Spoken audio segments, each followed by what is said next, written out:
and it was very helpful. We thank our SP sir for giving so much awareness about that, and Jagdish sir for giving awareness for us, and we'll be aware about that, and we'll say our parents also to be aware about that, and our surroundings, children's, everybody.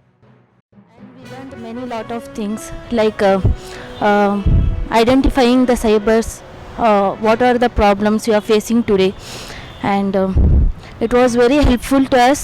As a student, I learned a lot of things from this program, and I thank everyone for giving this opportunity for attending this program. And we learned many things like how to identify the cybers, cyber crimes and many other things.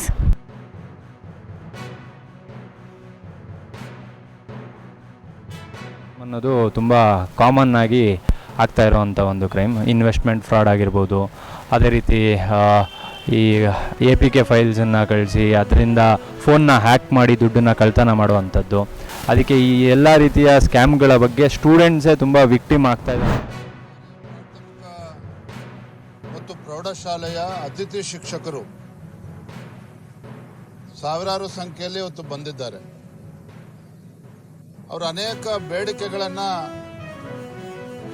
ಇಟ್ಕೊಂಡಿದ್ದಾರೆ ಮತ್ತು ಕಳೆದ ಹಲವಾರು ತಿಂಗಳುಗಳಿಂದ ನಿರಂತರವಾಗಿ ಹೋರಾಟಗಳನ್ನು ಕೂಡ ಮಾಡ್ಕೊಂಡು ಬಂದಿದ್ದಾರೆ. ನಮ್ಮ ರಾಜ್ಯದಲ್ಲಿ 43,000ಕ್ಕೂ ಹೆಚ್ಚು ಅತಿಥಿ ಶಿಕ್ಷಕರು ಇದ್ದಾರೆ.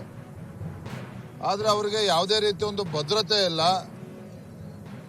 ಶಿಕ್ಷಕಿಯರು ಮತ್ತು ಶಿಕ್ಷಕರು 12 ತಿಂಗಳ ಕಾಲ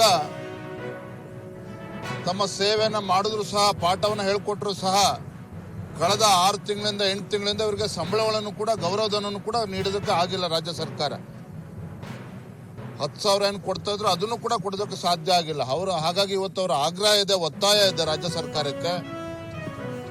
ಏನು 10,000 ಕೊಡ್ಕೊಂಡು ಬರ್ತಾ ಇದ್ರು. ಹಿಂದೆ BJP ಸರ್ಕಾರ ಇದ್ದಾಗ ಒಂದ್ಸಲ 2,500 ಜಾಸ್ತಿ ಮಾಡಿದೆ, ಮತ್ತೆ ಎರಡನೇ ಬಾರಿಗೆ ಮತ್ತೆ 2,500 ಜಾಸ್ತಿ ಮಾಡಿದೆ. ಅಂದ್ರೆ 5,000 ಸಿಗ್ತಾ ಇತ್ತು, ಅದು 10,000 ಆಗಿದೆ. ಅದು ಈಗ ಅವರ ಒತ್ತಾಯ, ಆಗ್ರಹ ರಾಜ್ಯ ಸರ್ಕಾರಕ್ಕೆ ಕನಿಷ್ಠ 30,000 ರೂಪಾಯಿಗಳನ್ನ ಅವರಿಗೆ ಗೌರವಧನವನ್ನು ನೀಡಬೇಕು.